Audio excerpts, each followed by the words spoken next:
What is up, my friends? How are we? You are very welcome along to Tuesday night's late night agenda, where we're going to be focusing on the news that Liverpool have open talks, according to some journalists, around Rodrygo. We're going to ask, is Luis Diaz really going to move to Bayern Munich? Are they going to pony up the dough?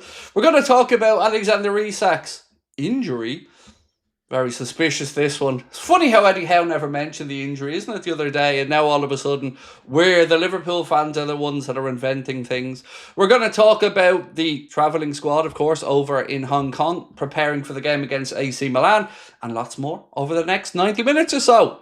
Detroit Copite, first one in, said non-LFC related, but RIP to Ozzy Osbourne, true legend. Absolutely, sir. Ozzy just learned of the passing of Ozzy Osbourne about an hour ago and echo that sentiment, sir. Absolutely.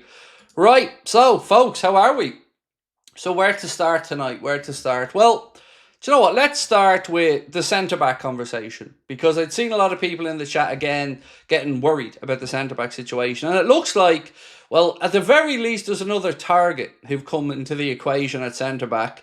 This here said that Liverpool are continuing to keep a close eye on Toulouse centre-back Charlie Creswell, with the 22-year-old firmly on the radar of the club's recruitment team after being scouted on multiple occasions last season. Gimme Sport with that one, and Sam C, the writer who credited us with that interest. Now, for those of you who are probably like me and don't know much about him, he was part of the England under-21 Euros winning squad, and of course, a player that Liverpool have been keeping tabs on. Not a name that I've seen mentioned before today, but to be honest, it does fit the profile of what we've always said. Liverpool were looking for a young centre-back to come in, much in the mould of Jarell Quansah, and replace him. So, again, we have to wait and see what happens with Canade. For what it's worth, by the way, and hello to all the Arsenal fans out there, it looks as if Real Madrid have two centre-back targets, Ibrahima Canade and William Saliba. So we're going to talk about that one tonight as well. David, how are we, sir? Nice to see you in. Good evening, Craig and community. Always a pleasure, sir, and thank you for joining us. Jordan Martin, welcome to Anfield Agenda FC, sir. Appreciate you becoming a member. Right, so let's get stuck into the chat anyway and see how you're all feeling. Esri Konza 2, if gay price is too high, said Naturalist. I'm not really a massive fan of Konza, to be honest with you. I would pass on Esri Konza, but we do need to bring in a centre-back, so that's why I wanted to kick the conversation off with the talk tonight, because Mark Gay is still there. Not Wolves, sorry, Spurs are still interested in him, but it feels like he's waiting to see what Liverpool are going to do. I don't see a world where Crystal Palace will let Mark Gay leave for free in a year's time. It would be simply just too much money for them to leave on the table. Obviously, they've got concerns about Eberici Eze as well. As we know, there's interest in him, not really too much from Liverpool, although our name has been mentioned somewhat. So what do we think, folks? Where do we think this centre-back search leads? I still stand over what I've said for the last few days. My gut feeling, and it is just that, is that we're waiting to see what happens with Canade. But there's only so long, I guess, that we can wait, because now the squad are over in Asia for the pre-season, and this is time that Arne Slot isn't getting on the training pitch with a potential new signing. But like I've said, I'm also maybe a little bit more optimistic that there's a chance that they can convince Canade to agree terms on the new deal and stay. But either way, I do think we'll see a conclusion to this drama over the next week or so. Laser Sharp said, being told Alexander Isak's agent is arriving in Liverpool tonight from Boston. The plane he's travelling on was in Madrid yesterday. I wouldn't have a clue, mate. Wouldn't have a clue. But it wouldn't make too much sense, because the stuff about the medical today for Ekitike is taking place in London. So his agent coming into Liverpool would be a surprise to me, because the medical team, Hughes and Edwards, we believe, are in London at Liverpool's offices there. We've still got no confirmation on the situation with Hugo Ekitike. We do actually. Just right now, this second, Romano has said Hugo Ekitike has completed the main part of his medical test today as a new Liverpool player. 6-year contract awaiting. I was just about to say we hadn't really heard much on how that medical was progressing today, but there we go. Fabrizio Romano just dropping a bit of info there. Mutz, say what you see. How are we, sir? Said, how are we, Craig? Maybe Canade stays since he's a French compatriot to speak French with now. Thoughts? I don't know if Hugo Ekitike will have any impact on whether Ibu stays or not, but I'm feeling a little bit more optimistic that maybe there's a chance. It certainly feels like Liverpool haven't given up on convincing Canade to stay. And like I've said, I've never known whether this is a numbers thing or if it's a determination to move to Madrid thing. Don't know the answer to that one. That's why I've been very much relaxed about it and certainly not wanting to go in on the likes of Ibrahim Canade because I don't know what's motivating his decision making. HH Edit says, reminds me of Coutinho's back injury. Yeah, I agree. Reminds me of Coutinho's back injury in the same way that didn't exist. So I agree with you. Look, I find this hilarious. Newcastle fans, media, whatever are, well, they're all over the shop. So this report here from Liam Kennedy said, exclusive, Newcastle United striker Alexander Isak suffered a thigh injury and had a scan this week. Explains the leaked photos on social media of him training alone, which sent Liverpool fans into meltdown. It didn't really send us into meltdown, to be honest with you, mate. But ultimately, seeing Newcastle scramble around trying to make up stories makes me hilarious. Or makes me laugh, I should say. Excuse me. It's hilarious to see. Eddie Howe never said any mention of this when he said that Isak wasn't in the team because his head wasn't right. Or also, why would you bring a player up to a pre-season friendly if he was injured? So many things just don't stack up in this story. And for me, I'm not buying it for 1 second. Right, where are we at? There we go. Sorry, my chat had frozen for a minute. I didn't see half your comments. The reaction of the so-called great fans of Newcastle has been really, really, really hilarious, said Swap Neil. It has been, mate. It's been absolutely comical to see them scrambling to try and make up stories. And they're even saying, and I shit you not, they've already started this. Didn't you know, sure, Vitz is a better fit for Newcastle than EKITIKE. They didn't really want him. That's the line that's coming out from some of the Newcastle fans at the minute. Johan Vitz, much better player. Makes far more sense than Hugo EKITIKE, who we've only been tracking for 4 years. But, you know, Vitz, and they're still lowballing that. They had a £25 million offer rebuffed, which is the same number that another club had rebuffed earlier in the window. So I don't know why on earth Newcastle think that the number that was already refused is suddenly going to be good enough. But there we go. They wanted him before he went to PSG. You're right, Gary. You're spot on, mate. They wanted him when he was at Rome. And, you know, and at least the Irish guy, in fairness to Michael, at least he was open enough to admit that. And that he's, you know, he's not enjoying this situation with EKITIKE. I get that. At least, like I said, at least he's got a sense of humour. Bailey, how are we, Bailey? Said, hi, Craig. Hope you're doing well. This Isak talk every day is making me go insane. I want a solid yes or no answer. So, I don't know, mate, what's happening. But I do enjoy the wind-up at this point. As a Liverpool fan right now, I am super relaxed about the transfer window because, well, it's only going in a great direction for us, isn't it? So, I look at it like this, mate. We're sitting here at the minute waiting to see what happens with Luis Diaz. And then we're going to see whether it's Rodrygo that Liverpool move for, whether we go back in for Isak again, whether it's Malik Fofana. I mean, these are real first world issues, right? First world problems for us fans to be thinking about. Whereas on the other side of this coin, Newcastle could have had a free run at EKITIKE, but didn't because they refused to budge on Isak. Now there's talk that Isak wants to speak to other clubs. There's talk that he wants at least 300 grand a week to stay at Newcastle. And they're scrambling around trying to say, oh, he was injured. He was injured. Definitely injured. Definitely. 100%. Nailed on. He's injured in the same way that I'm calorie deficient. Will said, Craig, I believe we're making all our heavy deals this year and maybe little sprinkles. I like that, little sprinkles in the future. I'm here for it. Also, my 3-year-old loves you. Oh, thank you. Say hello to 3-year-old. Say hi for me. Don't know your youngin's name, but say thank you and hello for me. And yeah, look, I agree. You know, it might be just squad maintenance that's needed for the next few seasons, and I'm all right with that. You know, squad maintenance is a healthy squad. If you're only adding in 1, maybe 2 a season max, that's good. That shows that you're in the right direction. You don't need to go and massively invest. But I tell you what, I'm so excited for this summer's window and the way it's unfolding.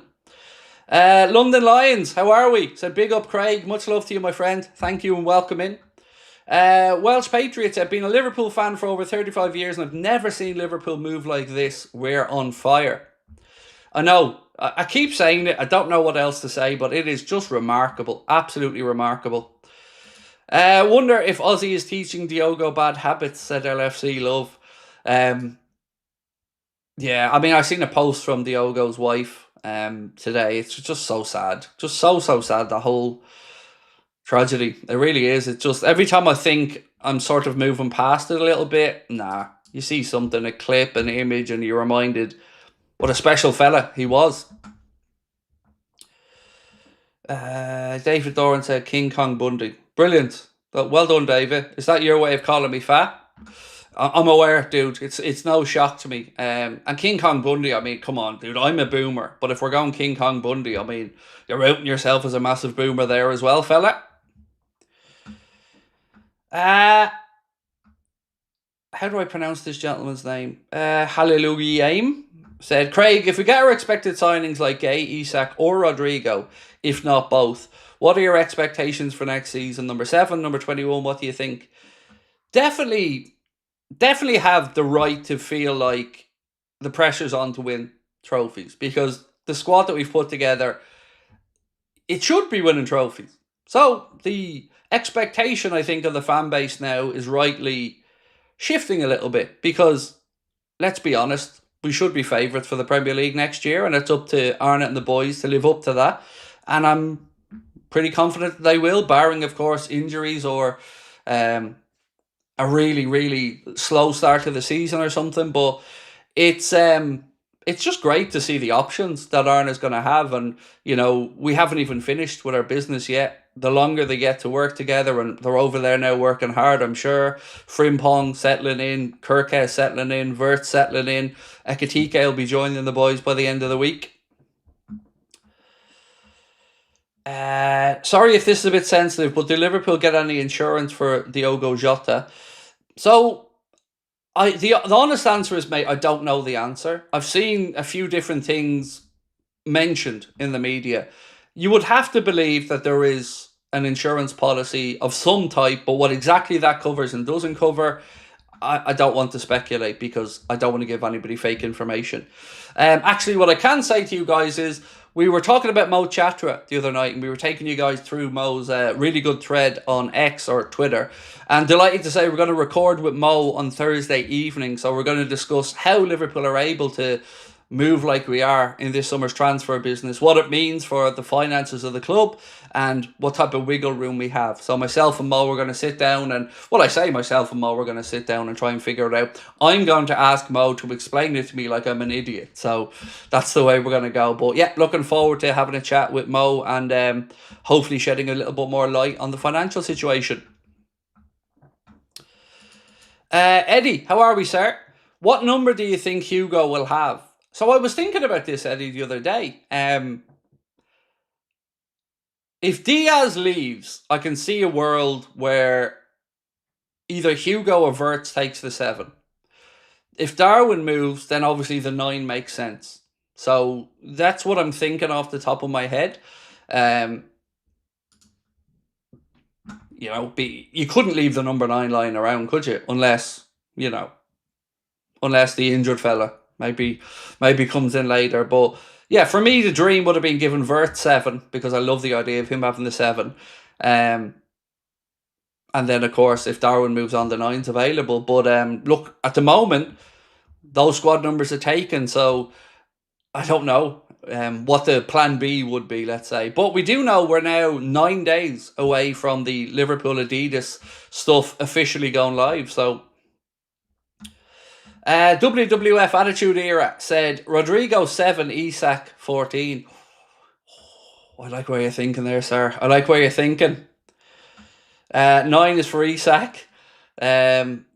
Injured my arse, said Ian LFC. I'm right with you, Ian. I don't buy it for 1 second. Because as I mentioned, a couple of things don't stack up.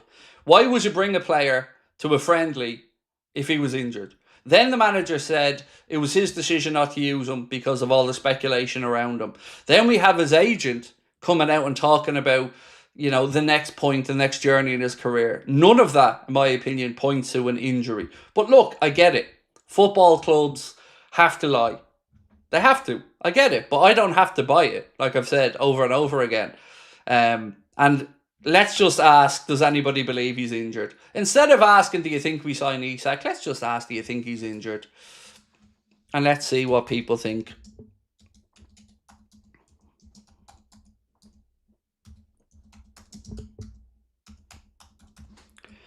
So is Isak really injured? Let's see what you're thinking. Right. I'm going to spend a minute or two running through the news, if that's okay, and then we'll get back into it. So let's start from the beginning, sure. Let's get cracking. Right, so let's go with the Rodrigo stuff first. So Florian Plettenberg, earlier on today, said Liverpool are closely monitoring the situation of Rodrigo, as he's one of the candidates for Liverpool in case Luis Diaz leaves. Liverpool are informed about the conditions and the current status of the player. Real Madrid would be open to selling him. Rodrigo is aware of this and the market is being explored. However, the package would be very expensive. The 24-year-old is reportedly already earning 10 million net per season. So net, obviously, after tax. So it would be a pretty hefty wage. I mean, that's in euros, so it's about 7. I think he's probably on about... after tax, 300-ish, maybe, something like that. Before tax. So, yeah, about £300,000 maybe before tax. So, that's a lot of money. So, I can understand if Liverpool look at this and think _maybe the numbers here aren't adding up for us. And I don't know is the true answer on it, but let's wait and see. So Santi Auna, Santi_J_FM, said there are direct talks with Liverpool and Rodrigo's camp. Still no talk between the clubs, but interest is growing. Next up, we had Ben Jacobs to say Hugo Ekitike in London and finalising his Liverpool move, 6-year contract. He'll join Liverpool on the pre-season tour of Asia with a flight out likely in the latter part of the week. Then we had David Ornstein saying Newcastle United make offer to Brentford for Johan Vitz. Bid worth £25 million, rejected by Brentford, but Newcastle pursue ongoing and personal terms to the 28-year-old forward. No issues if he moves. Congo International back in London for talks with club bosses. But why would Newcastle go in with an offer, even if the player wants to go to them? Why would they come back in with an offer that's already been rejected earlier in the window by another club? It just doesn't seem to make any sense. Then we have Rob Dawson of ESPN saying Al Hilal have explored a deal for Alexander Isak. There's no indication that Isak will accept the move to Saudi Arabia. Isak leaving Europe would be a complicated move to complete. So basically saying he's no interest in that move to Saudi. I wonder what might interest them though. Now here's the thing, Newcastle. He's injured, so I think we should get a discount. That's what I'm thinking. We're willing to take that injury-prone player off your hands that, obviously can't play at the minute because he's injured. So we're willing to take that gamble and give you 120 Great British million pounds to bring him to Liverpool and take the player who's, hampering the pre-season there with injuries. We'll do it for you. Like I said, we're here to help. Just don't be afraid to ask for that help. Right. Real Madrid eye Canade alternative, say Dario AS. They say that Real Madrid have eyed 2 players to bring in, and Ibrahim Canade, of course, is one of them, and the other one, William Saliba of Arsenal. Can't wait to see Arsenal fans all stand and applaud Saliba as he exits, if he goes, like the classy people they all tell us that they are. We should have been standing around applauding Trent, so I look forward to they're congratulating Saliba, a little pat on the back for, a potential move. Well done. Next up, Ben Doak. So a little bit on Ben Doak here. And it seems, at least according to The Athletic, that he is going to get a chance to show Arna what he can do. So this report here from the newspaper, who I shall not name, said The Athletic have said the 19-year-old impressed in the Championship on loan last season, and he is going to be given a chance to show what he can do in pre-season by Arne Slot. Next up is Sasha Cavalieri, saying Liverpool FC remains on standby for Malik Fofana. As soon as Federico Chiesa's departure to Serie A is finalised, the Reds are expected to move for the Belgian, who was highly rated by the scouting department as revealed on May 24th for Anfield Index. Next up then we had Greg Evans, who said Darwin Núñez is valued at £70 million by Liverpool. So this is the second time we've seen this £70 million number come up in the conversation. This report from Sam C said Liverpool continuing to keep a close eye on Toulouse centre-back Charlie Creswell, 22-year-old, firmly on the radar of the club's recruitment team after being scouted on multiple occasions. That was for Gimme Sport. Now we have L'Equipe saying that it is understood that Alexander Isak has been open to talks with other clubs surrounding his future. Not sounding good here, Newcastle, is it? So it is understood that he was open to speaking to Al Hilal, even though he's under contract with Newcastle to 2028. The suggestion is that Isak was interested in hearing the sporting and financial benefits of moving to the Saudi Pro League. At present, it appears that interest, if any at all, is merely casual curiosity from Newcastle's owners towards their own player. Hugo Ekitike has completed the main part of his medical test today, becoming a Liverpool player soon. 6-year contract awaits it for Fabrizio Romano. So, to the 11% of people who've so far said they believe Isak's injured, I have a few things I'd like to tell you. So if you could just get in contact with me, I will sort out a few bridges and a few other things I'd like to sell you. Cheers. Lads, come on. Really? In what world is he injured? Come on, let's be realistic. Let's be adults about this. He wasn't injured when he was left out of the squad at the weekend. He wasn't injured yesterday. And all of a sudden now, miraculously, he's injured. Yeah. Cool. Fernando said, hey Craig, I think Liverpool should sign Rodrigo if Lucho leaves. A young centre-back or Gay if Canade will not sign the new contract. So the Rodrigo thing would be an expensive deal, Fernando. We ran through some of those numbers. You would imagine the price tag, I'm guessing, will be somewhere about €100 million. So maybe, even if you knock them down a bit, 75, 80 million pound. And if his wages are €10 million net after tax, what's that, about just under £8 million? So double that with the tax on it, it's a lot of money. €20 million gross, if that's, I don't know what the tax rate is in Spain, but if it's 20 million, that's €400,000 per week, which is about 330,000 pound.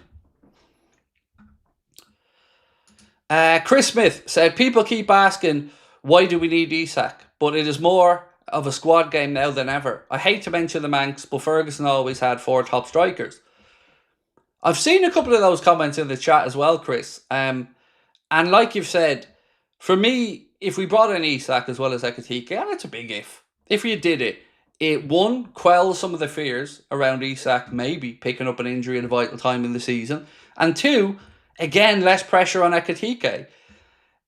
I can see it as a win-win situation. Yes, Ekitike could operate off the left if needs be. One of them could operate a little bit deeper as well if we are playing that 4-2-3-1 system. Give maybe young Rio a chance to show what he can do on the left with Cody Gakpo. And look, I don't know how it all pans out, but it's weird seeing some of our fans kind of almost getting angry at being linked to some of these top players. I don't understand that, mate, myself.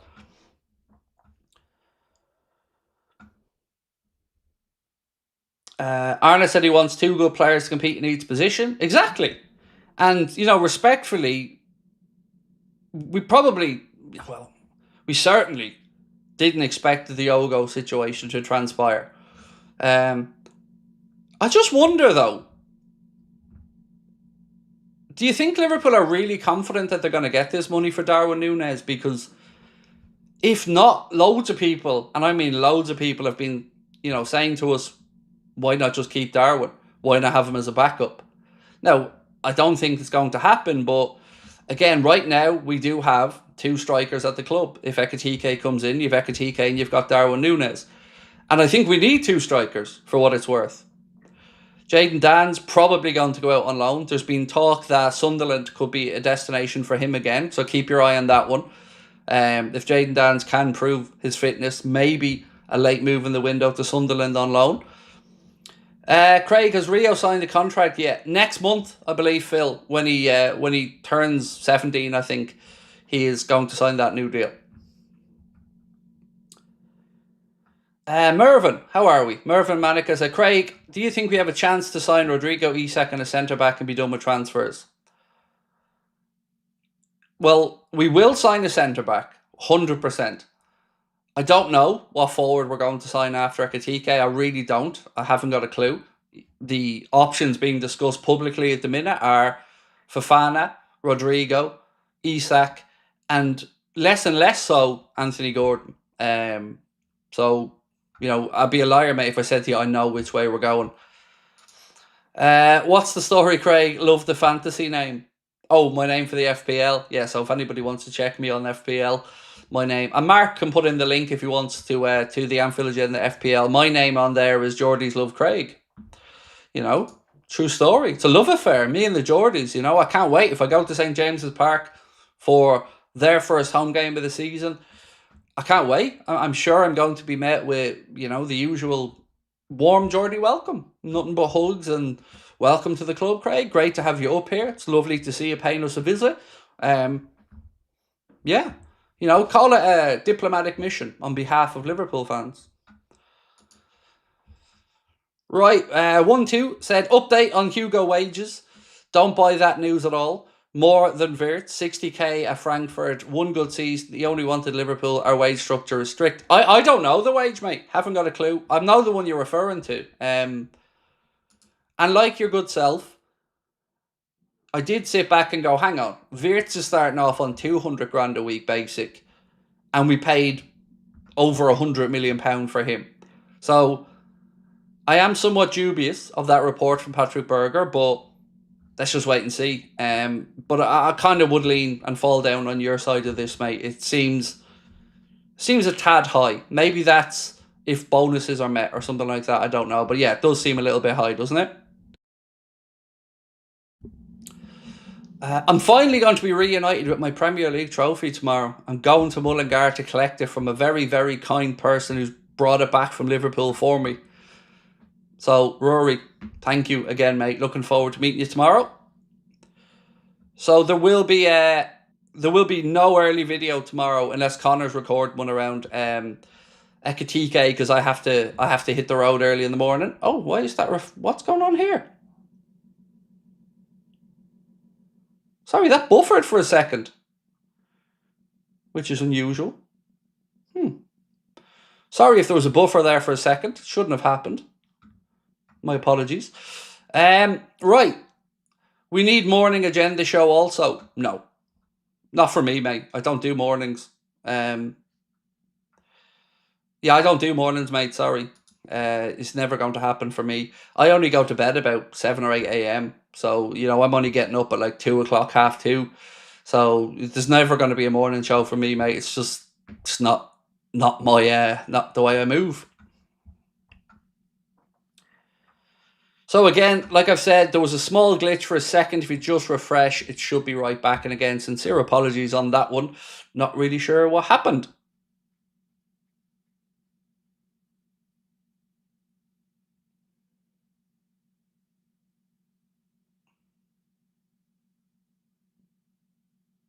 I've no idea what's going on. I can't do anything else. Yeah, I can't do anything else. Just refresh it. There's nothing I can do. 1, 2. Mike's coming through on my end. So there's nothing that I can do. If it's not coming through sound-wise, nothing I can do. It's not on my side. So I can't change anything. So again, refresh, and we should be good to go. Cool. Let's keep going. Right. So I think Mark has put in the WhatsApp. Virgil is a steal on fantasy football. I couldn't believe it. Was he 8.5 million or something like that on FPL? Yeah, I couldn't believe how cheap he was. He went straight into my team anyway. As soon as I'd seen it. Right. So we asked, is Isaac really injured? We've now had 2,500 votes on it, and 87% of people think no, Isaac isn't injured, and I don't know what the other 13% think, but I would be in the 87% personally, folks. 8.5 million is correct. Yeah, defo seems like good value, doesn't it? Somebody said, why so late, by the way? I don't know. I've just always been a night owl. Even in my jobs throughout my life. Like, I worked for an online poker company before, and I worked 11 p.m. to 8 a.m. I worked as a taxi driver doing nights. I worked as a DJ. I've just always been a night owl. And I think I put it down to the fact that, you know, those few hours at night after everybody goes to bed, that's usually when I start to unwind and decompress a bit. And I enjoy those few hours of silence in the house. So it's just, I don't know, it's probably not healthy, but it's the way I've always been. Craig is Batman, you just don't know it. Change the B to an F and we're on the way. But yeah, I've always just kept night hours. I don't know why. Says a lot of good about Rodrigo if he leaves Real and takes a pay cut for game time. Would be excited by his mindset if that is the case, said Liam. It'd be interesting to see, all right. Now, has there been much talk of... do I have puncture wounds around my neck? I certainly don't know. Why would I have puncture wounds around my neck? Unless I missed an obvious joke there, sorry. Has there been any talk of him taking a pay cut, Liam? Maybe you've seen something I haven't, mate, but I've not really seen much about a potential pay cut anyway. Right, so that's the FPL. Right, let me pin this for Mark. How do I... Where can I pin it? Oh yeah, I'm going to pin it. There we go. I think that should be pinned. Yeah. So the FPL link is pinned now to the top of the chat. Oh, Vampire. Duh. Sorry, lads. Do you know what I mean? Yeah. I also don't like garlic, so maybe. Right, anyway, let's keep going. Did you see some of the new leaked Adidas stuff? If you're in our WhatsApp, you'll have seen some of the images, but some of the Adidas stuff's been leaked again, which is... It's kind of a mixed bag. Some really good stuff and some not so great stuff. But for what it's worth, lads, I don't believe for 1 second that Isak's injured. Like I said at the start of the show, I think Newcastle have played this whole Isak situation shocking. Liverpool news check out on WhatsApp. Oh, check Craig out on WhatsApp. Sorry. Yes, please do. Yeah, I don't for 1 second believe he's injured. I don't. And I think Newcastle have dealt with this terribly as a club. Because right now, the window's passing them by. All the conversations are around Isak. And in my opinion, they've not done anything to quell all this rumour. And they've not been consistent enough in their nose. Maybe people disagree with me on that one. But, you know, when you're leaving him out because the manager said he's got speculation, when you take into account what his agent is saying, when you see the stories about broken promises for a new contract that Amanda Staveley was supposed to give him, and then Paul Mitchell was supposed to give him, and neither came to fruition, still see Newcastle struggling to get signings over the line, it's not exactly a convincing situation for Isaac. But here's a mad one. Do you want Isaac? Isak or Rodrigo? Let's ask that question. If it's just one of these two, let's see what you're thinking. So, pick one. So, Isak, Rodrigo. Let's see what people think. And we'll just... I know that Fofana is an option as well, by the way, but I'm just curious to see how people feel about the Isak or Rodrigo thing. But if Fofana is definitely still in the mix. Mark said, do you have an FPL League we can join? Yes, sir. It's pinned to the top of the live chat there right now. Just Mark set it up yesterday, so the link is now pinned to the top of the chat. I'll try to add it into the description of our streams as well for anybody who does want to join up. Both, you cheeky bastards. You cheeky feckers. Both! Lads, I'm deluded. But even I haven't been able to get to a point where I'm thinking both.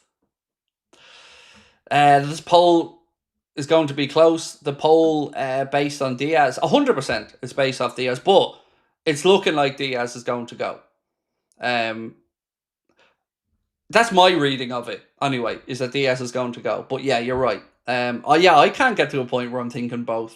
That just feels filthy. Like, Ekitike, you know, maybe there's a world where, like, Fofana and Isak might be possible. I just don't know for Isak and Rodrigo. You're talking about two, like with Fofana, there's a chance you'll be able to convince him to come in on a modest wage.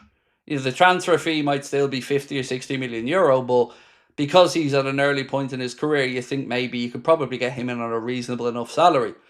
But if you're bringing in Rodrigo, you're bringing in Isak, you're probably still talking upwards of £250,000 a week as a starting salary. Not sure I want Isak with his head turning injury, said Toby Child. Certainly leaves us more room for negotiation, Toby, doesn't it? You know, because they're just proven that he's prone to a few knocks. So certainly I think they should knock the price down about 10 or 15 million, mate.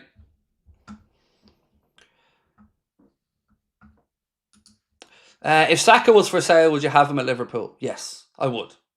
Um, how we figure that out with him and Mo, I don't know, but he would be an ideal long-term successor. So yes, I would take Saka at Liverpool. Obviously, it isn't going to happen, nor do I think it's possible. But the answer was, would I do it? And absolutely, I would. I think Saka's a great player. Um, Arteta's overplayed him at times, for my opinion, but very, very good player. And you know, denying that would just be silliness.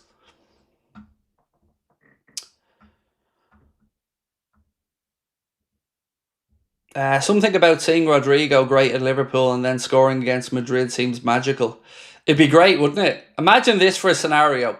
He skins Trent, bangs one in, and then diving header at the far post from Ekitie. That'll do me nicely. Send Rodrigo out there, let him turn 12 inside out a few times, then pass it to Florian. He'll dance around a little bit, turn a few players as well, pull it back there, and then boom bang. EKITIKE bangs it in. Liverpool win 5-0 at the Bernabeu, and Mbappe's in tears. Oh, by the way, they're giving him the number 10 shirt at Real Madrid, Kylian Mbappe. That was announced earlier on. Wow, this poll is really close. Really close. Wow. I love when a poll is this close. It's brilliant fun. So do keep voting. We're asking basically, if you have to have one, who are you taking? Isak or Rodrigo Goish?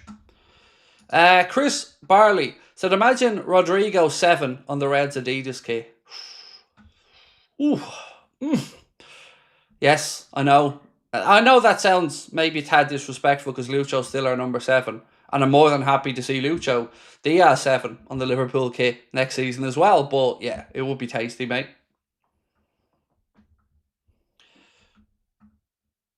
EKITIKE. Yeah, that's what I'm calling the combo now, you know, the striker force, EKITIKE. I think it's the way to go.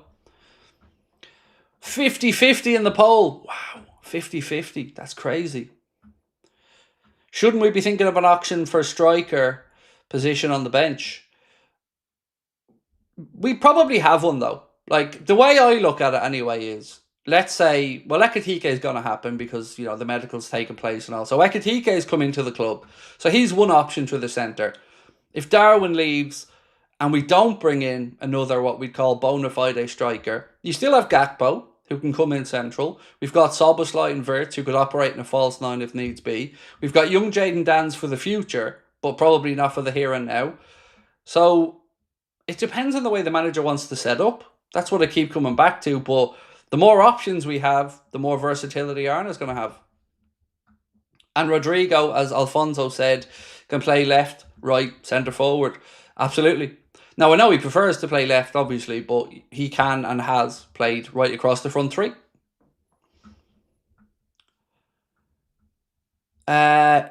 User said, would rather Rodrigo than Isak now, to be honest. Feel buying Isak could stump Ekitike's development.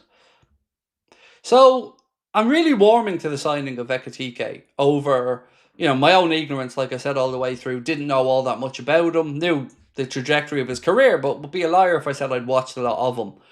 But the more I'm hearing, reading, and seeing, the more I feel like maybe we've gotten ourselves a really, really, really good player at the right time.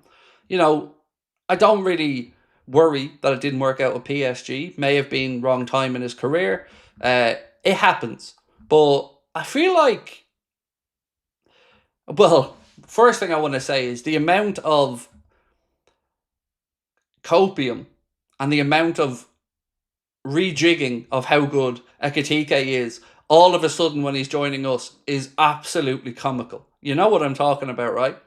The same fans who wanted him at United, who wanted him at Newcastle, who wanted him at other clubs, are now trying to say, like, we've been robbed. It's comical, and I love it. More of this, because it just lets us know we're in their heads. So, a couple of things from Julien Laurent, who was speaking for ESPN, and he said, EKITIKE models himself on Karim Benzema. He's an accomplished dribbler, enjoys creating for his teammates, with one scout from a top European club telling ESPN he loves playing for others who love playing for him. Goes on to say, from the moment Hugo Ekitike spoke with Liverpool head coach Arne Slot about his plans for the season ahead, the France youth international was completely sold on a move to Anfield.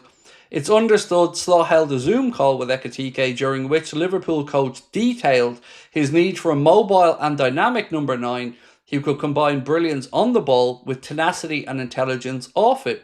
Ekitike saw himself as the perfect fit, with sources telling ESPN that Slot pulled off a masterclass, prompting the player to prioritise a move to Liverpool despite interest from elsewhere. Every single time we're bringing in a new player, the praise from the way Arne Slot approaches it is never lost on me. He is a genius, and he's very, very able to articulate exactly how he wants to utilise a player coming in. Look at the Virgil situation. Frimpong and Kirkaz, I've no doubt, would have been the same. And the vision and the way he told EKITIKE how he'll be developed, how he's going to utilise him, and how the team will play around him and help him is just brilliant. So happy that we have Arne in. Obviously, losing Jurgen was a big heartache for all of us, but I'm so impressed with Arne Slot. Right, so Romano said, Chiesa's not travelling with Liverpool for the summer tour and pre-season. He said he's not going because Slot knows very well that he wants to leave. He wants to return to Italy. There is nothing imminent regarding any move. Now, late last night we spoke about some interest from Atalanta who were floating the idea of a potential €12 million deal. I don't think that's going to get it done. Atletico Madrid were also mentioned as interested last night. Como were mentioned and a few other Italian clubs. But yeah, fingers crossed we get the money soon. Oh, lads, sorry, give up. It's over. So the Rodrigo dream's done, lads. Give up. It's over. Spurs have entered the race. It's done. We can't compete. It's over. Give up. It's done. It's done, lads. That was nice, wasn't it? Well, it lasted those few minutes, but it's over now. This breaking news: Tottenham have entered the race for Real Madrid forward Rodrigo. Well, that's just fucked now, isn't it? You know, European royalty that Spurs are and all. Yeah, Rodrigo frantically Googling Spurs. Who? Spurs? No, not heard of them. Did I not play basketball? So yeah, that's no. I'm not crying just yet. You know, I'm not too worried. I'm sure. No, I'm sure Florentino Perez absolutely looking forward to talking with Daniel Levy after the glorious exchanges around the situation with Gareth Bale and whatnot. Yeah, interesting. John, you retracted your comment, mate, but thank you. We talk about numbers and names, but just for a second, imagine Isak and Ekitike, closest we can get to Suarez, Sturridge era. Said not from here. Mate, it would be delicious. I mean, the firepower that we would have at our disposal. Let's say, just for shits and giggles, going with what you said, Ekitike, Isak, Salah, Virgil, Gakpo.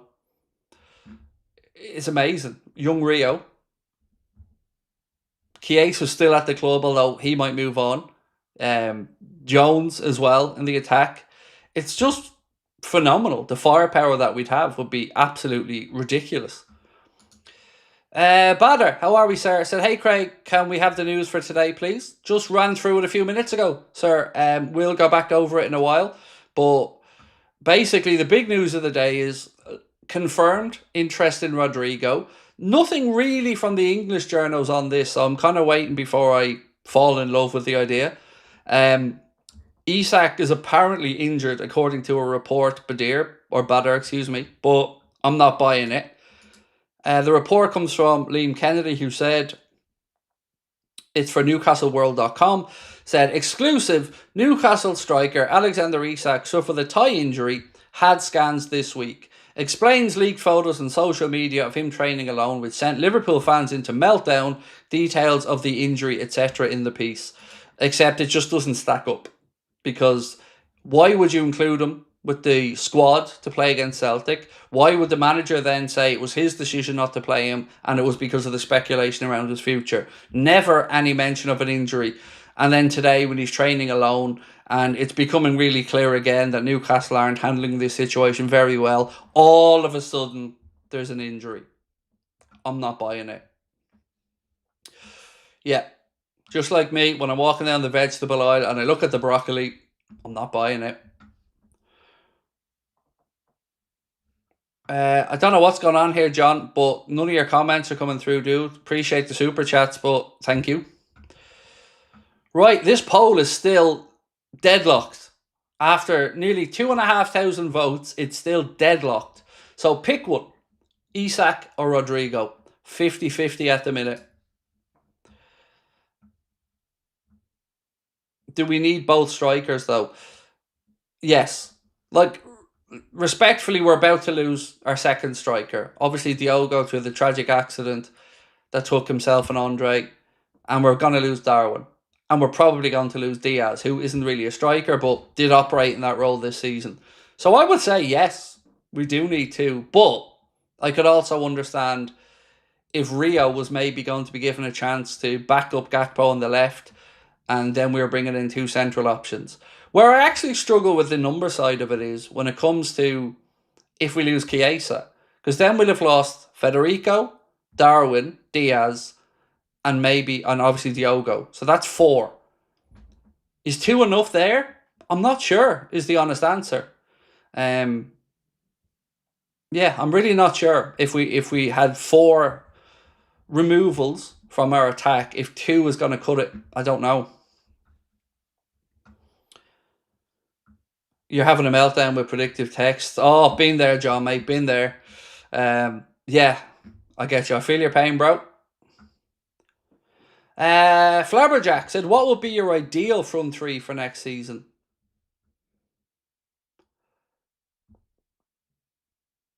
It's a tough one. I can see why the vote's so split on Rodrigo or Isak, because even, internally I've got to say I'm split on it. Because I can see the versatility of Rodrigo along with the youthful experience and the determination to come prove himself again. I can see how all of that works well. And I can also see, though, Isak and EKITIKE as 2 central options working really well. I don't know which side of it. I'm glad I'm not voting in the poll because, honestly, I'm deadlocked on it. I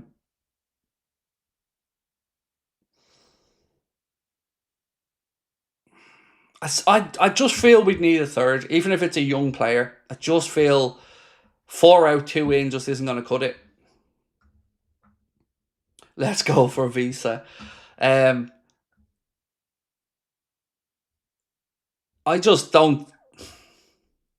wouldn't want Visa, in all honesty. Respectfully, I wouldn't.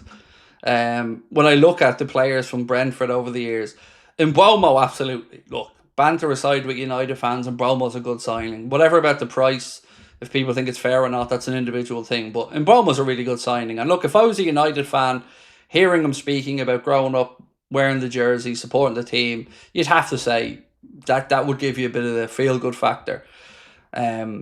But in Visa, I don't know, just not for me. I wouldn't want him at Liverpool.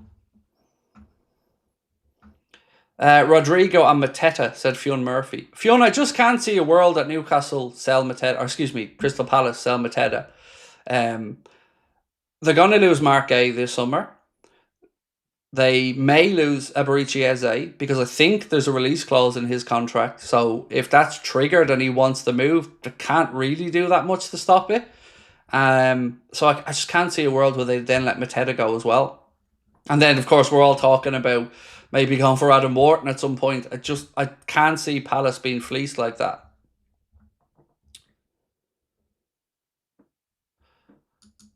Not from here. Rafael instead of Rodrigo. No, he's not good enough. He just isn't. And I know that on the front of it, some people are going to go, hang on, have you lost your mind?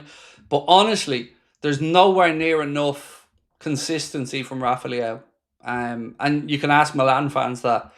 There's no denying that Rafael, when he's on it, can do absolutely special things. But not for me, mate. I would swerve that one. Mega midfields create good strikers. Rodrigo all the way, said Mindtrap. Thank you for your input. Appreciate that. This one from Rian said Frimpong right wing during the AFCON. Look, it's very possible. And if you look at the second half of the highlights against Stoke, you can see that was Bradley playing in the right back position and Frimpong, Rian, as you mentioned, in that right wing position. So, yeah, absolutely think you're on the money with that one. Leo is talented but lazy. Look, I don't want to call another footballer lazy, but I'm just saying there's an inconsistency with him that I just don't think Arne Slot would put up with. You know, one thing we know about Arne is he wants players working their ass off in and out of possession, and I just don't see that in Rafael. Nate Dog said, love the channel, Craig. Thank you, bro. Appreciate you. Szoboszlai and Virts look like a cracking relationship gathering. Yeah. So what do we think of Real Madrid's interest in Alexis McAllister, by the way? Is anybody nervous about that? I'm not, but I don't think it's going to go away.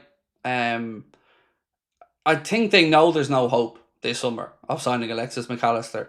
But I don't think, unless they find that long-term replacement for Toni Kroos, I can see them keep coming back and looking at Alexis McAllister. And I just hope Alexis is happy at Liverpool over the coming years. I've no reason to believe he isn't, but certainly he's adored by us Liverpool fans.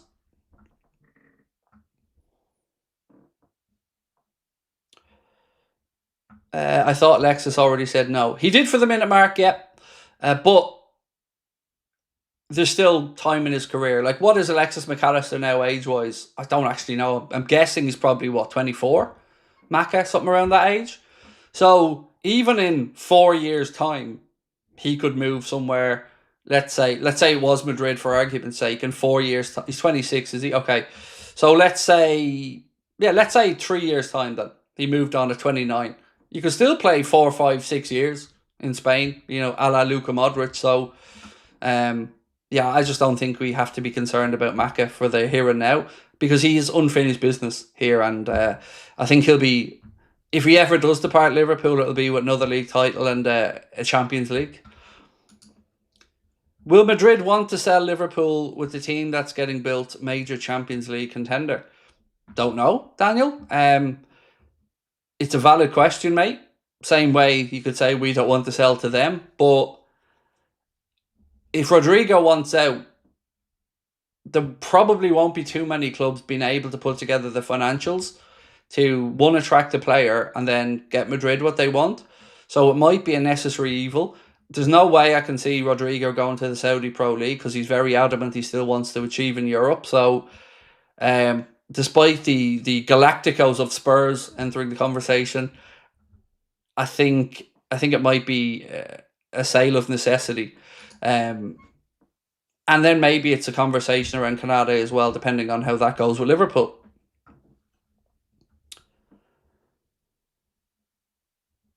If Newcastle sell Isak, then Speed and KSI might be willing to sign for them. Maybe. There is hope. Right, S4T said, could you make sense of Szoboszlai playing right back in our last game, but he was hardly in that position most of the half, and then playing Bradley and Frimpong together second half? I wonder what Slot is cooking. Again, I only seen the 13-minute highlights of it, so hard to really tell from that. But I don't. expect to see Dominic Szoboszlai playing right back for us now, but maybe a right wing position at some point. But like you said, second half, we did get that indication from Slot where he utilised Bradley and Frimpong further forward, and that looked exciting.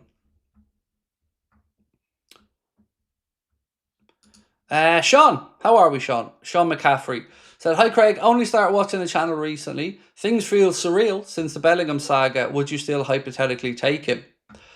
So I'm going to say no, but not because I've changed on whether I think he's a good player or not.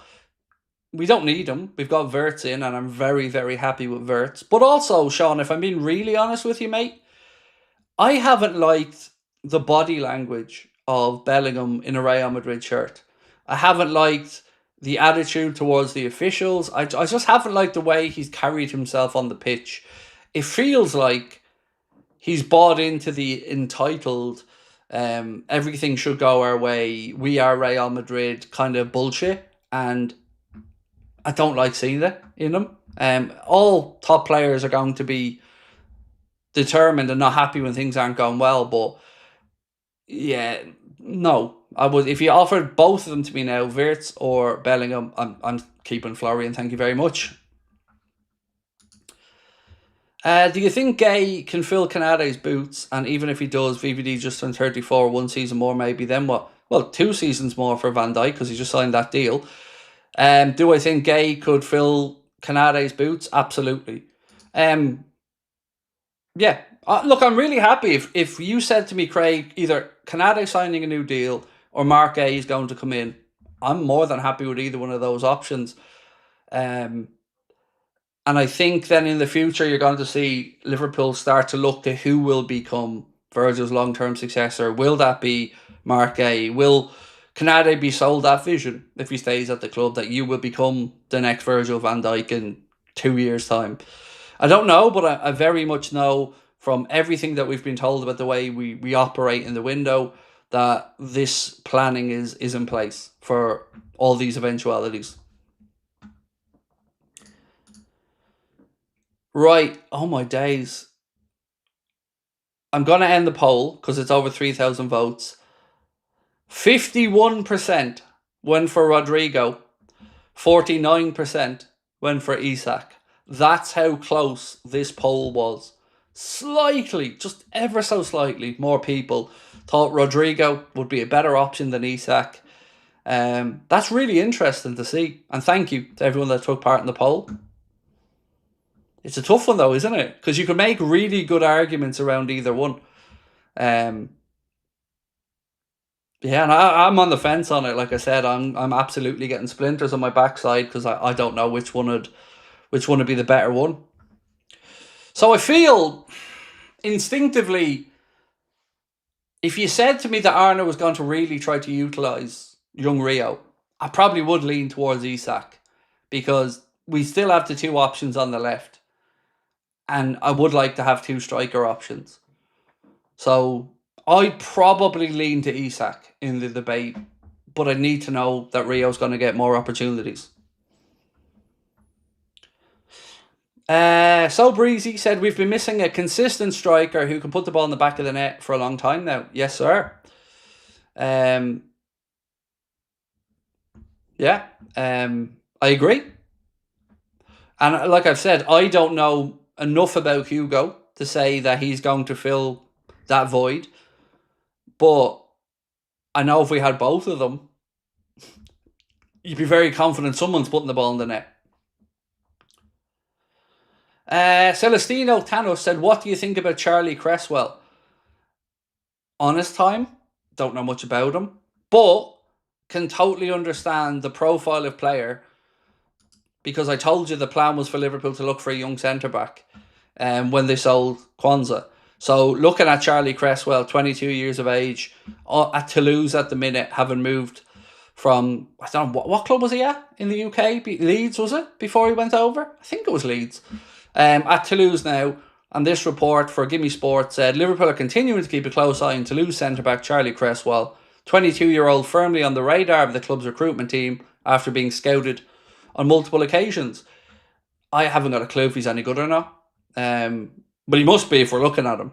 And 22 feels like about the right age profile that we would have been looking for. Deutscher Copbite, how are we, sir? Lovely to see you in again. Hope you're having a nice summer so far. Said, hi Craig, hope all is well. My point is Gakpo, Virtz and Rio and even EKITIKE can play on the left. We need Isak, we don't need Rodrigo, we definitely need a striker. Unless Arna feels that EKITIKE is that striker. But I totally get where you're coming from, mate. And like I've said, push came to shove, I'd probably come down on the Isaac side of it because like you've said, and like our friend a moment ago talked about somebody putting the ball in the back of the net, we know Isak's going to be doing that. So yeah, I'd probably come down on for the reasons you've said, knowing as well, Rio's there, Gakpo's there, and EKITIKE could operate left. I would probably come down on that side as well. Free Isak, can't stand Madrid, don't pay them. There is that aspect as well, Ross. Yeah, there is that aspect of it. I'm like you, can't stand Madrid either. Hope Canade can be convinced to stay so we can stick 2 fingers up to them about that one as well. Casey Maxwell said, Frimpong's personality is great for the squad. He looks brilliant, doesn't he? He looks, every time you see him, he's smiling, making other people smile, full of positive energy. Looks like a brilliant fella to have around the changing room.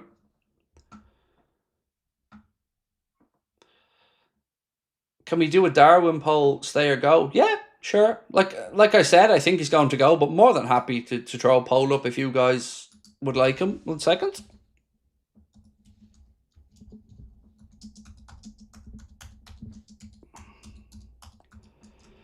Right. Should we keep Darwin? Like you said, there might be a split in the chat, so let's put it to a vote and see how people are feeling. For what it's worth, I don't think he will stay, but like I've said, more than happy to put a poll up if you guys want one.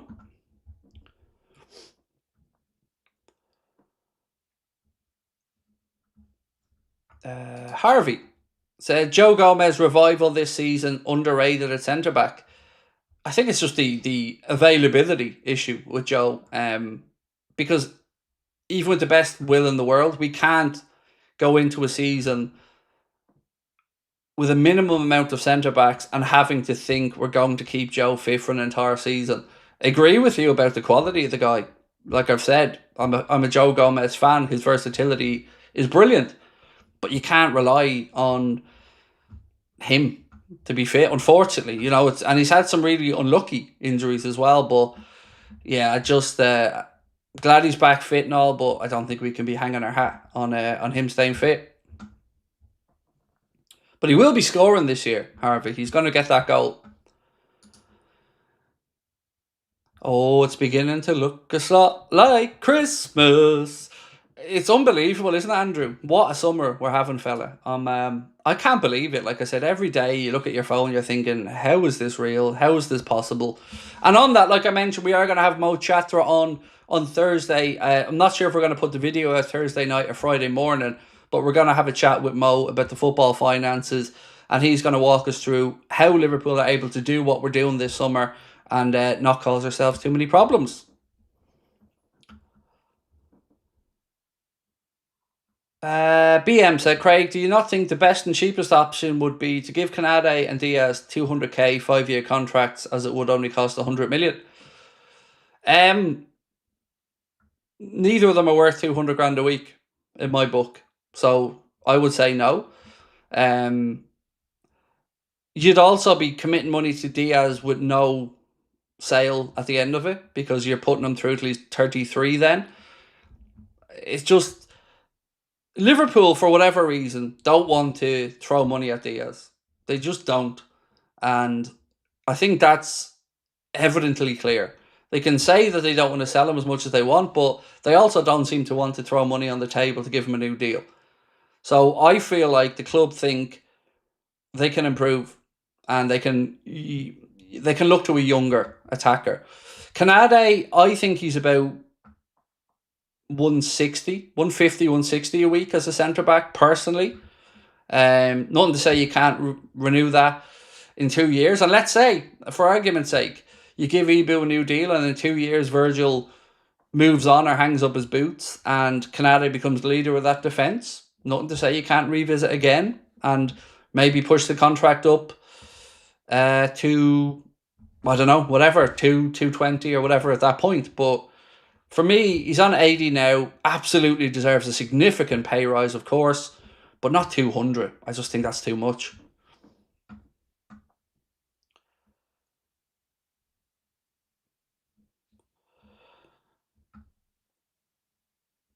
Diaz's age stops Liverpool giving him a long contract. I think also with the lack of sale value at the end of it, I just get the feeling that Liverpool have looked at what they paid for Diaz and what they're paying him and just think they could recoup a load of money now and bring in another left-sided player. That's just a feeling I get.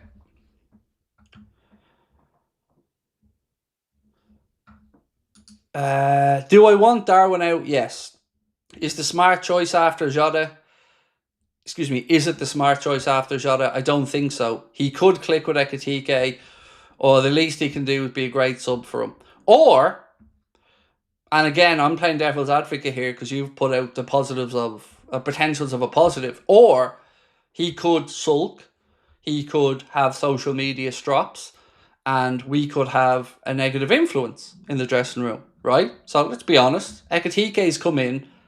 Whatever happens now, he's known that his chances of playing week in and week out are 50-50 at best. So I just don't see it. I really don't. And also, I feel like a striker needs rhythm. So you need to be playing most weeks. And he's just had too many chances for me, mate, at the club and hasn't delivered. And I don't have any ill feeling about it. It's just time to move on, in my opinion. Love Henry to Sweet. There's the feckin' money, Craig. Scenes now, though, in January, Cop Wolf, where I'm screaming again, going, where's the money, John? Come on, John. We're 9th in January, and I'm screaming, sign players, you cheap git. No, look, mate, I promise you, you're not going to be hearing anything about money from me for a while. I'm a very content Liverpool fan with the way this window's going. And also, yes, I meant to say this as well, Lee. Thank you for bringing it up. R.I.P. Joey Jones passed away today. I think 71 years of age, if I 71 or 72. So yes, thank you for bringing that up, Lee, as well.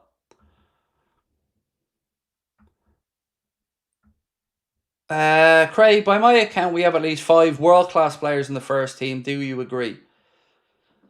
Alisson, Salah, Virgil,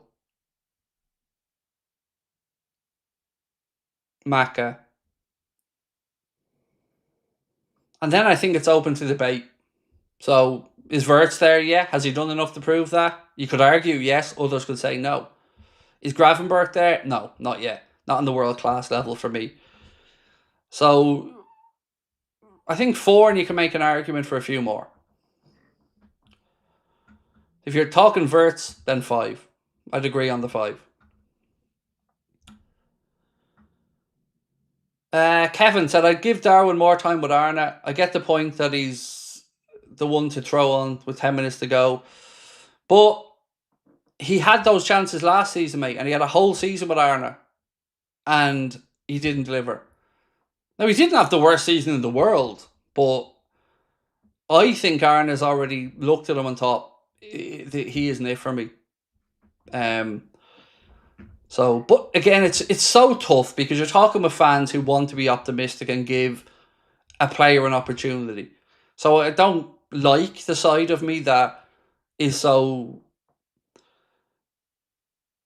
aggressive in saying he's going to be sold because, like I said, it's admirable that people want to give a player another opportunity. I think it's just not going to happen. But hey, look, if he stayed and he did well, it'll be interesting to see.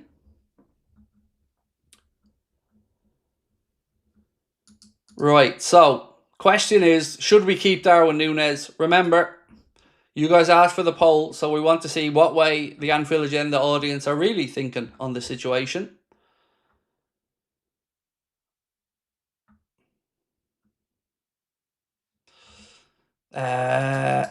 Chris said, have to redo your merch. Thanks for the money, John. Yeah. No argument for me on that one, Chris. Found the dough, John. Yep, no problem, mate. I agree.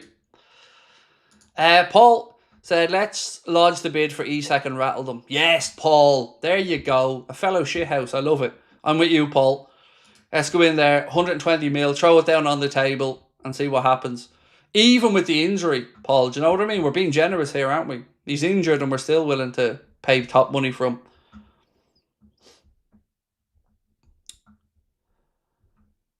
Milan Barros was hard working, didn't score often enough. Yeah, it's a good show. Yeah, we've had Darwin works his backside off. Do you know, I'll say that for him. It's never a lack of effort when Darwin's on the pitch, but I don't know.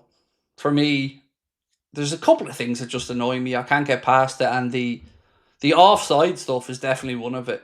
And the reason why him being offside so much annoys me is, like I've said numerous times, the dude has pace to burn. And he doesn't need to be right on the edge. He can give himself a yard breathing room and still leave a defender for dead with his pace. So I've never understood how he gets caught offside so much other than just not staying focused.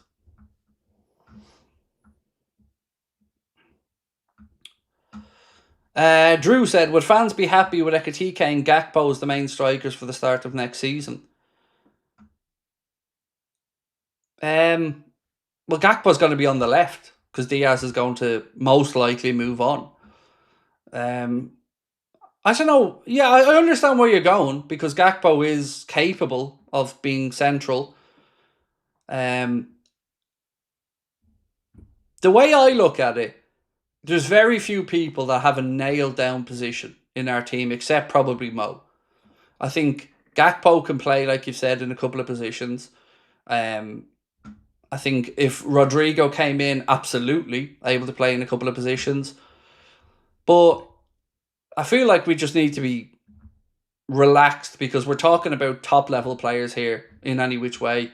I guess the wild card in the conversation is Malik Fofana. So what if we ended up with Malik Fofana as a Diaz replacement? I don't know how I'd feel about that because I don't know much about Malik Fofana. So it would just feel like a bit of a come down to talk about Isak, Rodrigo, and end up with Malik Fofana. And I could be doing them an awful disservice there because of my own ignorance. But yeah, you'd have to be special if we were going to move in that direction. Craig, would you consider Lucas Stevenson as an option? I was very impressed with him playing in centre-back against Preston. I believe his natural position is as a defensive midfielder. But outside of that, don't really know too much. But he definitely looked very good and very composed on the... and also, clearly Arna trusted him because that was when Bradley was moving further forward as well. So Stevenson was having to step in and cover more of the right-hand side. Whereas in the second half, when Frimpong came on, he was playing more normally as a right-sided fullback. He wasn't really as aggressive getting forward into that half space or and the underlapping runs that we'd seen from Bradley in the first half. So, yeah, I was impressed with Stevenson's all-around ability in that game, definitely. He's on the pre-season tour as well, so he's going to get a chance over there to show Arna what he can do. This one. S4T, thank you, mate, as always. Said, attitudes and egos are things we don't want in our team. Look at what all those egos do at Real Madrid. Becomes toxic. Yeah, it does. You can maybe carry one or two egos in a dressing room, but they still have to be healthy in the way that they show that egotistical side. But like you've said, if you throw in an egotistical club like Real Madrid into the mix as well as egotistical players and this sense of entitlement, it's not great. And I think Xabi Alonso really does have his work cut out there. What's this one? So this here from Graham Bailey said, and credit the Anfield Buzz for this post, said Newcastle are £100,000 a week away from matching Isak's demands, which is £300,000 a week. Newcastle are shocked by Isak's demands. They were not expecting this from the Swedish striker. I'm going to make a really bold claim here, right? I'm going to say that if we sign Isach, he won't get 300 grand a week. That I'm going to go out on a limb and say that. It feels like that's a fuck off number to Newcastle. And I'm going to say if he comes to Liverpool, you're going to hear about him coming in on about 250. And I'll die on that hill. I really feel he's just telling Newcastle basically he wants to be sold. That's how I read that situation.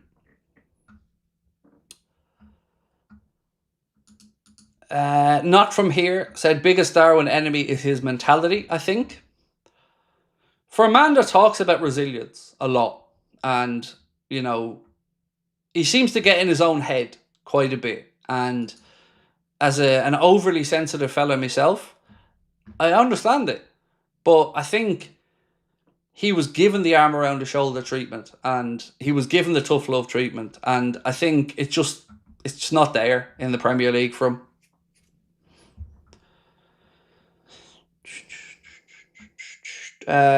He will get 300. I don't think he will at us, in all honesty, but with bonuses, fair enough.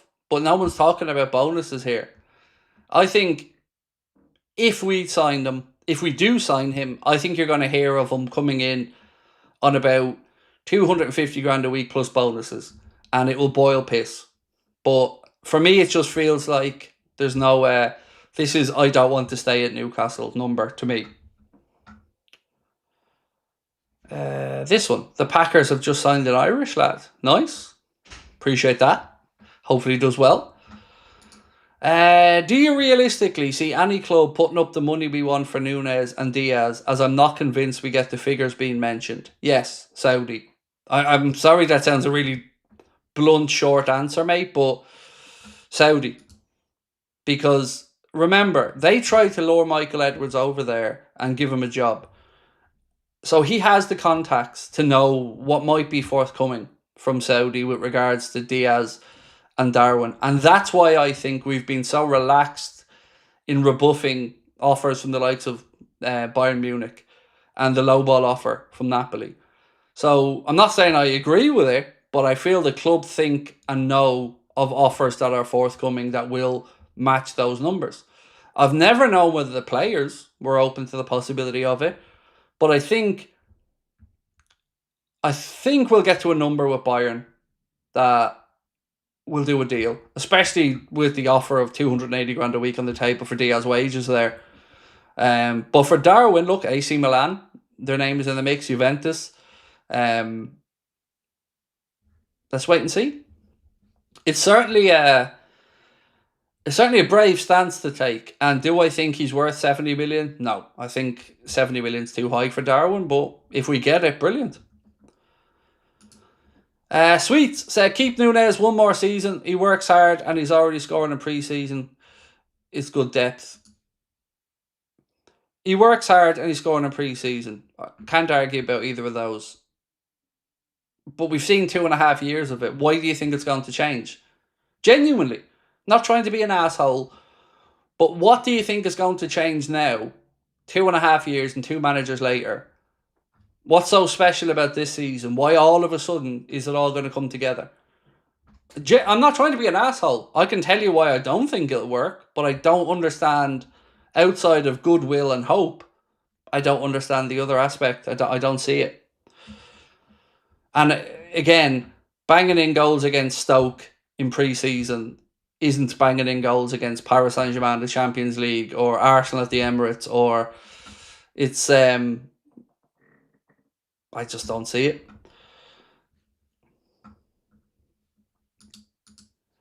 Right, when we get to the 2,500 votes, we will end the poll. We're about 120 away.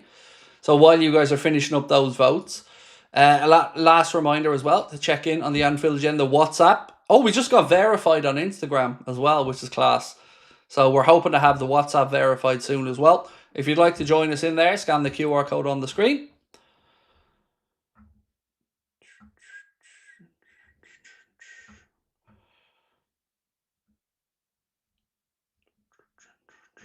Núñez missed most chances. Like I said, it's admirable that people want to be supportive. It really is, sincerely. It's admirable that people want to support the player. But we're into vibes here, lads. You know, there's no evidence to suggest anything's going to change. It's just hope and want at this point. And hope and want isn't going to get it done.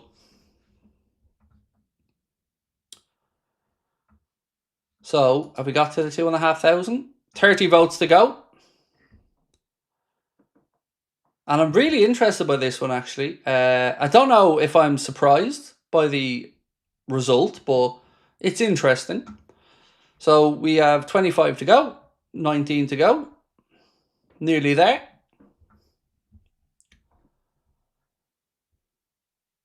There we go.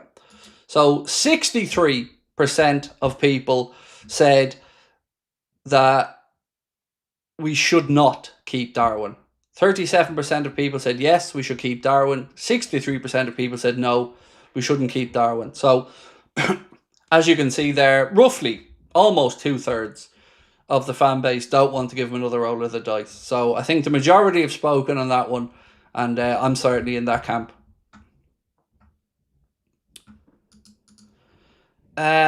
Craig, love to see the Ogres number 20 jersey hung in the tunnel beside the "This is Anfield" sign. Never forgotten. Sorry for going off topic. Like I've said before, Paul, it's any suggestion like that, mate, is obviously always going to be welcomed by us fans, but it's such a difficult situation to navigate because it's never happened. Like, it's so unusual of a situation that to know what the best thing to do in these situations is very, very difficult. But retiring the number and everything that the club have done so far, I think it's been done with care and respect. David said we need to stop being sentimental FC by Darwin.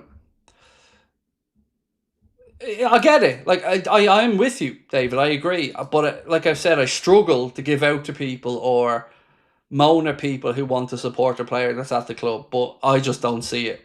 But it's admirable that some people are still behind them. What's the latest news on Mark Gay? So, still interest from Spurs. Like I've said, I don't really expect Liverpool to commit to a centre-back just yet until they have a greater read of the situation with Canada, or unless somebody forces our hand. So let's say, for instance, Spurs threw down a £40 million bid for Mark A tomorrow. Then it would be interesting to see if Liverpool spring into action or if they bank on maybe the player not wanting to go anywhere else. It's difficult when you don't know the conversations that have been had with Mark A's camp. But it feels similar to the EKITIKE situation, where there's interest there from other clubs, but he's not committing to anybody until he knows what we want to do. And EKITIKE's patience was rewarded. So, yeah, let's wait and see. S4T said, so many accounts trolling you on X. I have so much fun with them and can hear their tears and the replies. Got your back. Quite frankly, I don't care about the accounts trolling me on X. They're all doing my work for me. And this is what always makes me smile. These little fucking wet wipes are so sensitive that they can't see sarcasm and they can't look past the fact that they don't like what I'm saying. And if they want to belittle me, so be it. But they need to know one thing. That 6.3 million clip that you all shared for me on social media is only helping me. So if you claim to hate me so much, best to just stop talking about me, because all you're doing now is letting me know how easy it is to live rent-free in all of your heads. And I'm not even on the fucking platform. That's what I love about this. I'm not even on Twitter. And I'm already owning Newcastle fans on there. I'm in every one of their heads and I don't even have to try. So let them. They know what I'm saying is right deep down, and all they can do is get to personal insults because they're so butthurt at the idea of somebody wanting to leave their club. Fuck them. Sincerely, I don't give a shite what any of them have to say, mate, because they'll all just ask me for a photo when they see me anyway. And like I said, I might pop up to St. James's Park for the second game of the season. Being offered tickets in the home end and the away end. So, you know, like I said, I'm up there. If people want to come up and say hello and ask for a photo, no problem. I'm there. I'm a people person. I'm here to please. 4 or 5 year contract for Isak if we get him.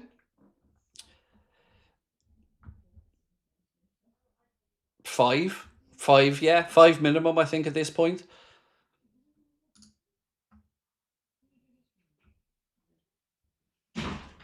And also, they reminded me exactly why I left X, because all that is full of toxic little arseholes who've never seen a pair of boobs in their life, who probably never kicked a football in their life, who certainly don't have the balls to do what I do for a living, and don't have the intelligence, the intellect, the charisma, the humour, or the level of football knowledge to come on and do this. But like I said, everybody's a critic.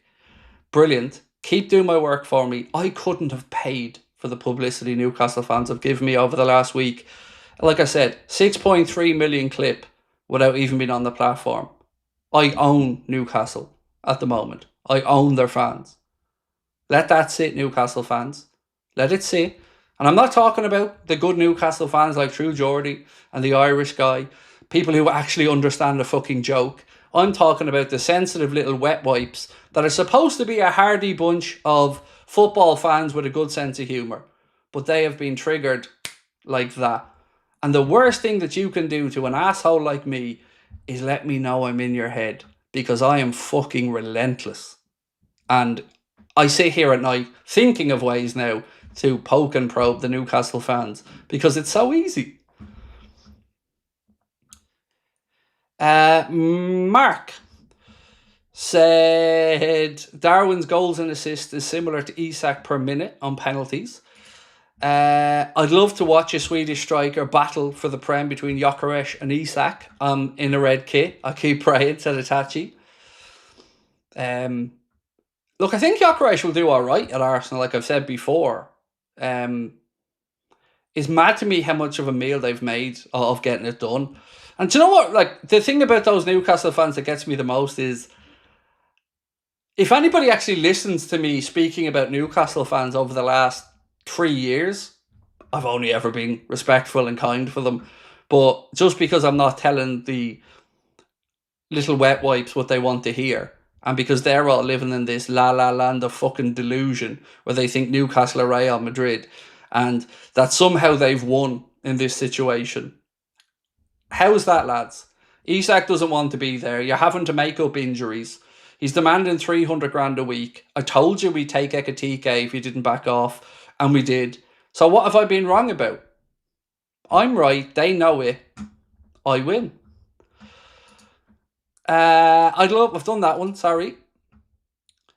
He's injured the same way I'm calorie deficient. Yeah, exactly, Joey. You know what I mean? That's what I said earlier on. Nobody believes he's injured. Like, the manager told us why he wasn't playing. There was no talk of an injury. And now all of a sudden, he's injured. That's why we brought him to the friendly, because he was injured. You know, what about Joelinton, who was injured? Well, he didn't go to the friendly, did he? Because there was an actual concern with his fitness there. But if they need to keep lying to themselves and deluding themselves and making themselves feel better, have a Greg's and relax. Nessie said, "Hey Craig, how are you? Sorry I can't join the streams regularly. It's tough since it's almost 3 a.m. here. If not Núñez, then who will be the backup striker?"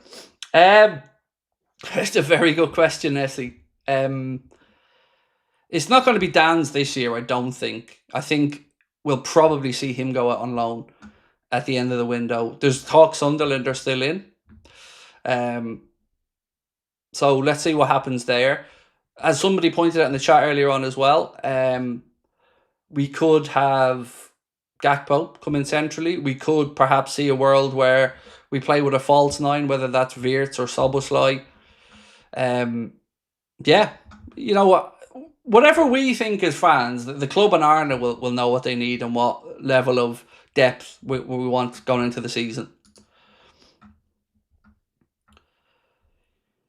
David said, that's why I'm a member, because you're a great man with a wonderful community. Thank you, my man.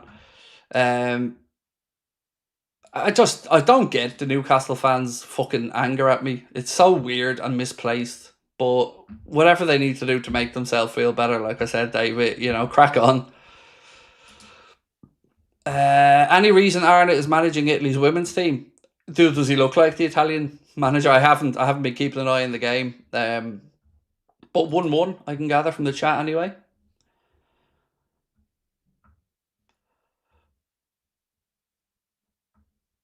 Wayne said, sorry guys for being blunt and frank. I can't stand fans saying Darwin needs another chance after 3 years wasting Liverpool's time. Wayne, I'm like you, mate, but I'm trying to be softer in my old age, mate. I'm trying to at least empathise with people who still see good in Darwin. But like you, mate, I don't think there's any chance of him turning it around. What's this one? Right, so this report coming in from Pepe Sierra, the cry arse chief for everything around Diaz, because he's only the 18th highest paid player at Liverpool. Shucks. That winds me up, by the way.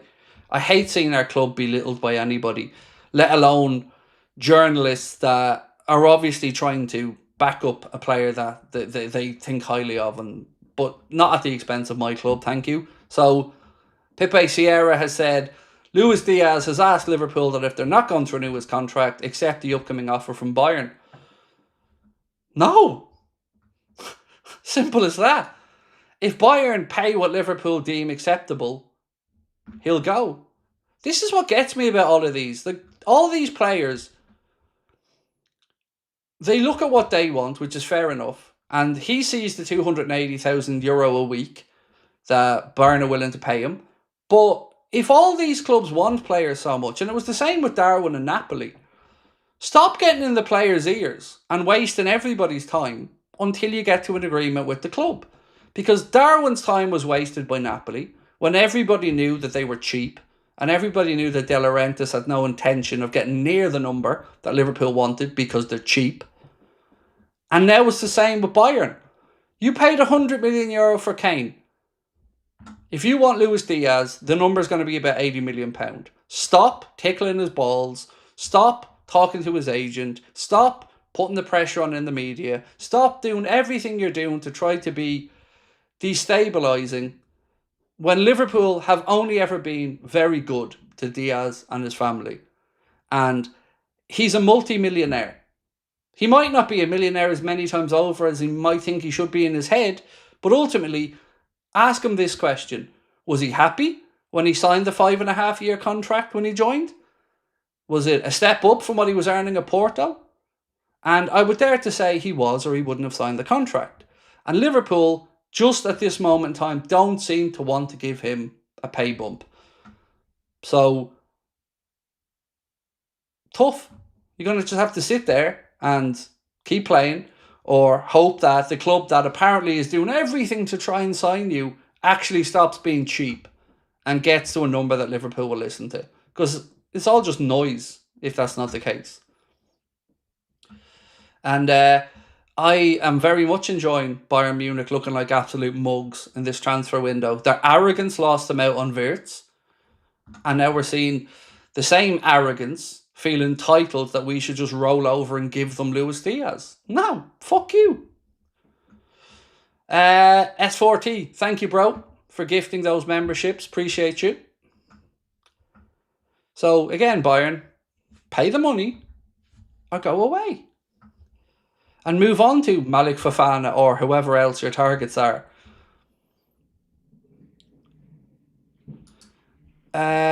Nunes to Isak, Diaz to Rodrigo, Chiesa to Fofana, said Aaron Staunton.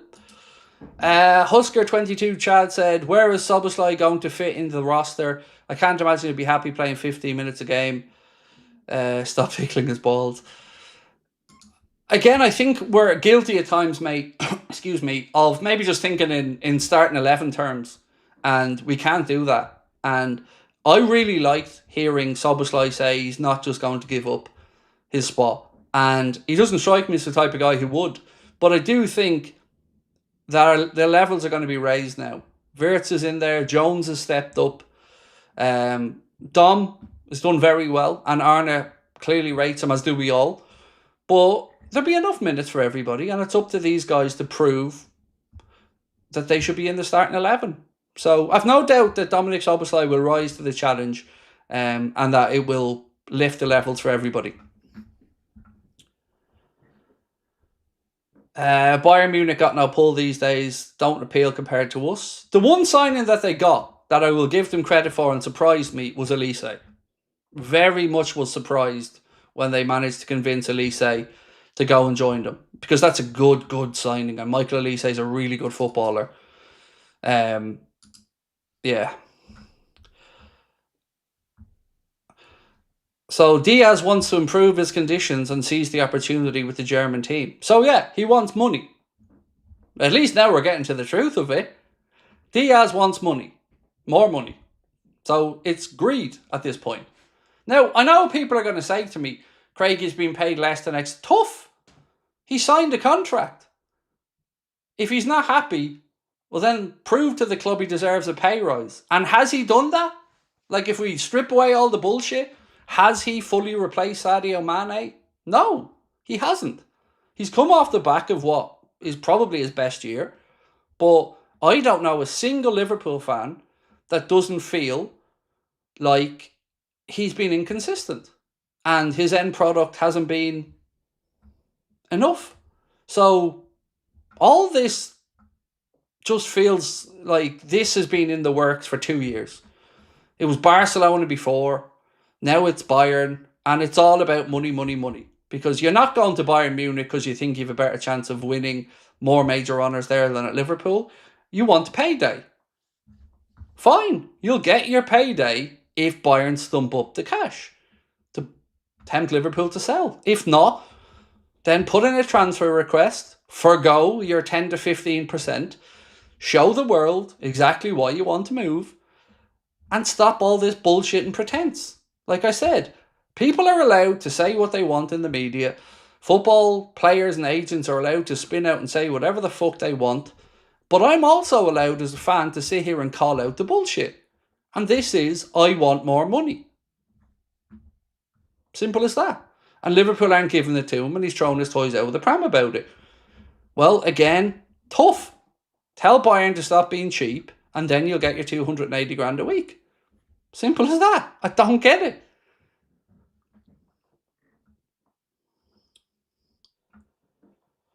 If the number's around 140k a week, then I'm on the club side. If it's around 60k, then I sympathise with Diaz.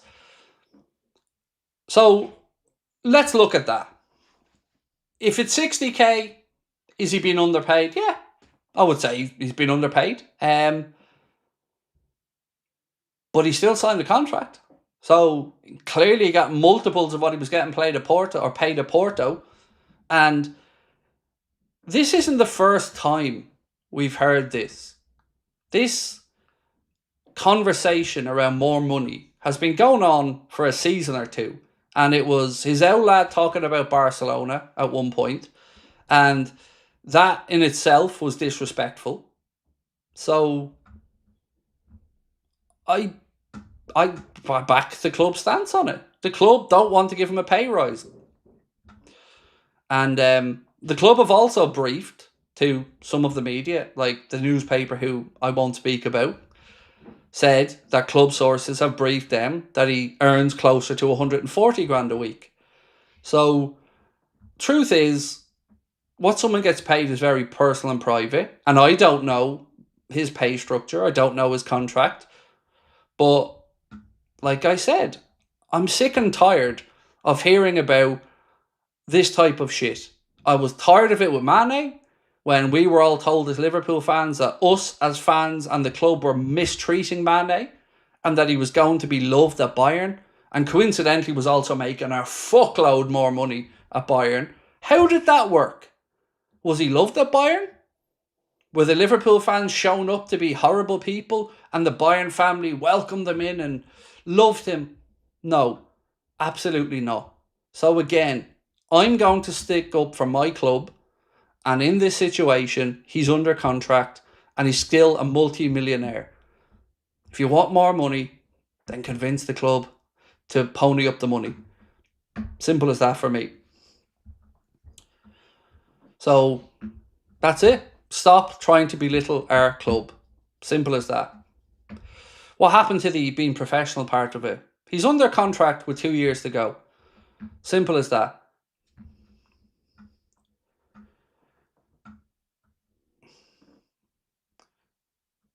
So the 55k per week is not true. Now, I'm not saying it's the 140k per week, but I'm telling you now he's not on 55k a week. I'm telling you that as a fact, he's not on 55k a week. He isn't.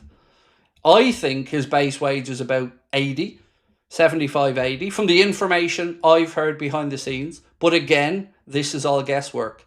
And ultimately, I'm sick of these fans, player fans, trying to rinse our club. Simple. My message to these people is go fuck yourself. Simple as that. Because I was tired of it with players and fans of players and not clubs. And again, why waste everybody's time? Bayern have been dragging this out for a long time now. And we keep hearing about what they're going to do. We keep hearing about the offers that are going to be forthcoming. Put them down or shut up. And how is this not tapping up a player, by the way? We haven't even had this conversation yet. You know, everybody feels entitled to talk about players in the media. So Newcastle fans are crying themselves to sleep every night because we're talking about Isak. And yet I'm here every night talking about Diaz. But we're not all crying and losing our shit. You know, it's just, it is what it is. And this is coming down to money. Simple as that. Still don't know how Company got the Munich job. Nor do I, but to be fair, David, you or I could probably manage Bayern Munich to a Bundesliga title, mate. Itachi said, I live in Bavaria, Germany, and there's also a lot of news that fans don't want Luis Diaz for so much money. Looking at his age, they prefer Rodrigo.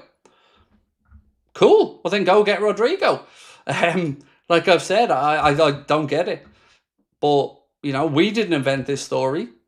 Diaz is, first of all, he wanted Barca. Oh, it was only Barca. Now all of a sudden that a load of dough has been put in front of him. Oh, now all of a sudden it's Bayern. I want Bayern. I want Bayern. So it wasn't just Barca. It wasn't a love affair. It wasn't that was the only club you dreamt of growing up. Now all of a sudden I'm supposed to be believing that he was running around in a fucking Oliver Kahn goalkeeper kit over in Colombia. And Bayern. Yeah, sorry, it's money. It's all down to money. And he's not getting enough of it in his eyes. That's the way I see it. Right.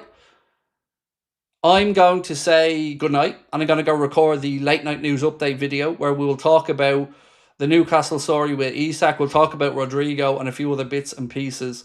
But again, our job as fans is to not let our club be disrespected. And I think we should stand firm here. I'm not asking anybody to be disrespectful towards Diaz. But these poor mouth crying arse nonsense posts just need to stop. He's a multi-millionaire. Simple as that. And I'd love to be a multi-millionaire. And you'd love to be a multi-millionaire. So, you know, it is what it is. Right, I will see you guys tomorrow. There won't be an early video tomorrow, by the way, because I'm away. So I will be back for the late night agenda. But yeah, appreciate you all. And yeah, thank you for